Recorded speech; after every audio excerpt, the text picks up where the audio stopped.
Je vais reprendre dans mon récit à partir d'octobre 1981, quand je décide d'organiser un voyage pour se rendre en Algérie, à Alger, au ruisseau, et être reçu évidemment par tous les copains d'alors, d'avant 62.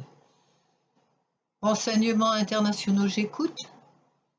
Bonjour madame, je voudrais un numéro à Alger. Quel nom cherchez-vous madame? Saadi. La voix forte de Brahim me surprend, mais je reconnais mon ami d'enfance. Il est quant à lui bien loin de se douter du nom de son interlocutrice. Il s'énerve même à l'évocation du prénom Elisa. Il pense que son entourage fait une farce et il n'aime pas ça. Il n'aime pas qu'on se moque de ses souvenirs. Allez, j'ai du travail, je ne m'amuse pas. Qui es-tu? Elisa, Brahim. Je t'appelle de France. Sa respiration seule rompt le silence.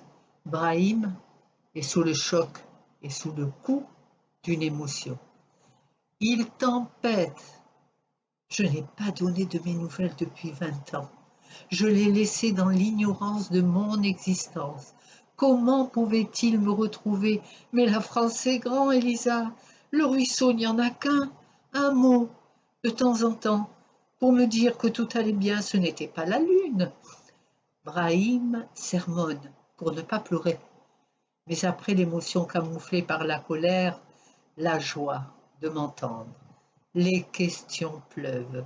Et pendant un long moment, j'essaie de résumer 20 ans de vie de l'autre côté de la Méditerranée. Le même jour, vers 21h, le téléphone sonne à Villeneuve-Loubet. Raphaël décroche et répond: à qui donc? Eh bien, à Aïcha, la toute petite Aïcha d'alors, la dernière de la famille Saadi.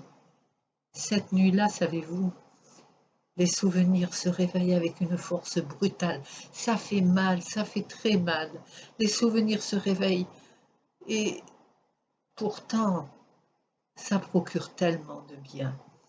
Nous ne pouvons percer les murs de ce ruisseau, mais nous le faisons aujourd'hui par le truchement des télécommunications.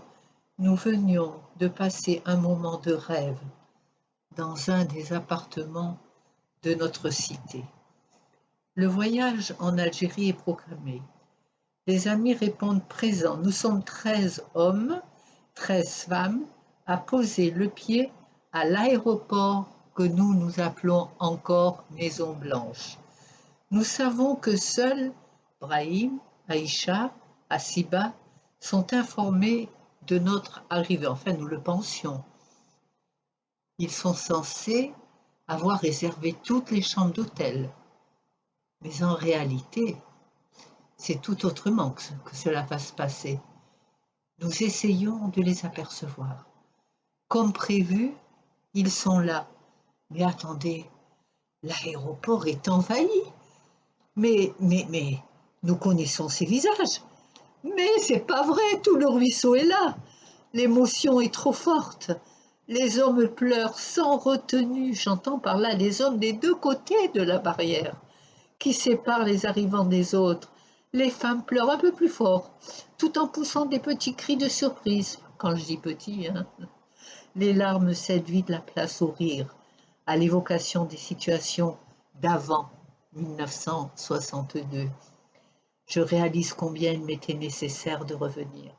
Pour mieux comprendre mon présent, il me fallait donc retrouver mon passé, ne plus fouiller dans mes souvenirs, mais les faire revivre, afin de pouvoir, aujourd'hui, comparer. Cruel choix. Lorsqu'on a de l'autre côté de la Méditerranée des êtres chers qui vous attendent. Je marche dans les rues de ma jeunesse. Je hume cet air d'antan pour enfin couper le cordon ombilical qui me permettra de continuer sereinement mon chemin loin de cette Afrique qui m'a fait naître. Je sais, maintenant, qu'il n'y aura plus, dans mon esprit, l'avant et l'après, mais seulement la continuité de ma vie vers des étapes nouvelles, Non plus adieu, ma mère. Un simple au revoir. Je ne te quitte pas. Je continue la route, car l'homme passe les montagnes, il passe les océans. La liberté s'accompagne et le monde est sa maison.